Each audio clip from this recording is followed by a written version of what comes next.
అధిక మోతాదులో ఉప్పు, చక్కెర, సంతృప్త కొవ్వులు ఉండే ఆహార పదార్థాల ప్యాకేజీలపై లేబుల్స్ ఏర్పాటు చేసే విషయంలో కేంద్ర ప్రభుత్వానికి సుప్రీంకోర్టు గురువారం గట్టి హెచ్చరిక చేసింది. మీరు చెయ్యలేకపోతే మేము చేస్తాం అంటూ కేంద్రానికి తేల్చి చెప్పింది. ప్రజల ఆరోగ్యానికి, ముఖ్యంగా పిల్లల ఆరోగ్యానికి సంబంధించిన అంశాల్లో కార్పొరేట్ ఒత్తిళ్లకు తలొగ్గకూడదని స్పష్టం చేసింది.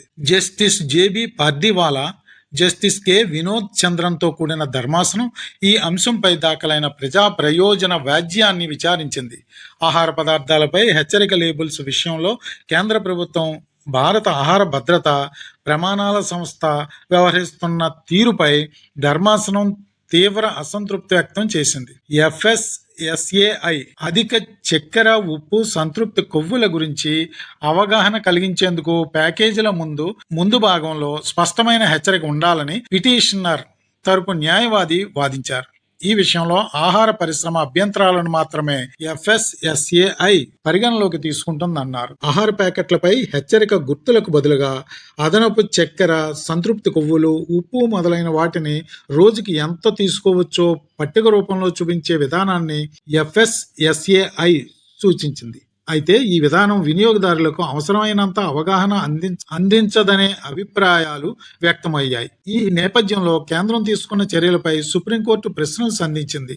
గతంలో కోర్టు ఇచ్చిన ఆదేశాలను ఎందుకు అమలు చేయలేదని, ఇప్పటి వరకు ప్రభుత్వం ఏ చర్యలు తీసుకుందని ధర్మాసనం ప్రశ్నించింది. హెచ్చరిక లేబుల్స్ వల్ల ఉత్పత్తుల విక్రయాలపై ప్రభావం పడుతుందని, తయారీదారులు అభ్యంతరం వ్యక్తం చేయవచ్చని కోర్టు పేర్కొంది. అయితే తాము తినే ఆహారంలో ఎంత చక్కెర, ఉప్పు, సంతృప్త కొవ్వు ఉందో తెలుసుకునే హక్కు వినియోగదారులకు ఉందని స్పష్టం చేసింది. హెచ్చరిక ఉన్నప్పటికీ ఉత్పత్తిని కొనాలా వద్దా అనే తుది నిర్ణయం వినియోగదారుడిదేనని తెలిపింది. హెచ్చరిక లేబుల్స్కు సంబంధించిన ప్రతిపాదనపై చర్యలు తీసుకునేందుకు కేంద్రానికి సుప్రీంకోర్టు 2 వారాలు గడువిచ్చింది.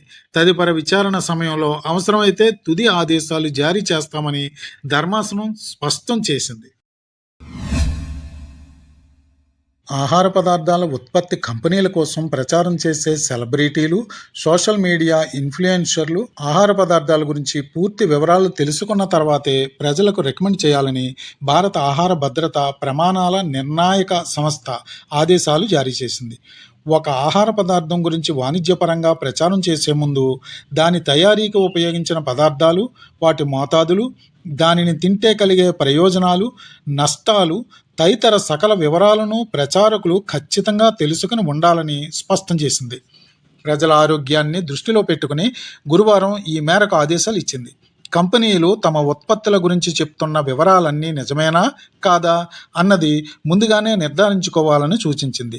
ఆహార పదార్థాల గురించి ఏమీ తెలియకుండానే ప్రచారం చేస్తే చట్ట ప్రకారము చర్యలు తప్పవని హెచ్చరించింది. తినడానికి సిద్ధంగా ఉండే ఆహార ప్యాకెట్లపై హెచ్చరిక చిహ్నాలు ముద్రించడానికి ఆహార పరిశ్రమ వర్గాల సిద్ధంగా లేవని FSNSAI తెలిపింది. అందుకు బదులుగా ఒక మనిషికి రోజుకు ఎంత మేర పౌష్టికాహారం అవసరమనే వివరాలతో ఒక పట్టిక ఇస్తే సరిపోతుందని సుప్రీంకోర్టులో దాఖలు చేసిన అఫిడవిట్లో పేర్కొంది.